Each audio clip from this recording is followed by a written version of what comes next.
This week we focus on Christ being truly present to us in the Mass through the priest. Last month, I had the privilege of attending the National Catholic Youth Conference in Indianapolis with 12 teens from our parish, and there were 10,000 in attendance there.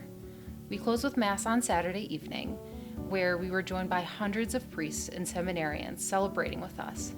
At the end of Mass, one of the hosts, Sister Miriam Heidland, mentioned the wonderful presence of the priests and said, talking about their service, that, and I quote, "Their hearts are marked to become like Christ."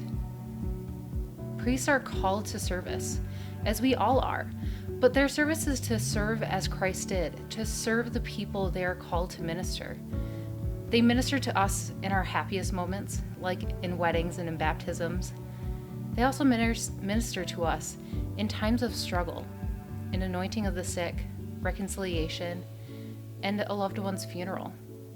At every Mass, they are the visual representation of the love God has for His people. Their ordination allows them to administer the sacraments in persona Christi, meaning they act in the person of Christ through their words and the gestures, and this includes at Mass. The priesthood is a gift to the Church because we are able to encounter Christ through priests. Just as Father Mark talked about the Eucharist last week, the Eucharist is the source and summit of our faith. Christ made this possible for us through the priesthood. We can consume Jesus because of the priests acting in persona Christi. I encourage you next time at Mass, really pay attention to the words and gestures of the priest.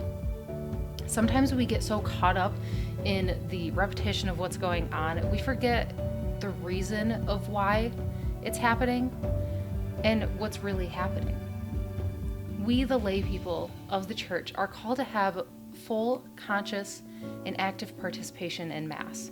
The Mass is set up with the priest acting in the person of Christ. And if we allow ourselves to have full, conscious, and active participation during Mass, Christ is speaking directly to us through the liturgy. Allow yourself to be open to the words of Christ. The last thing the priest says at Mass is something like, "Mass has ended. Go and announce the gospel of the Lord."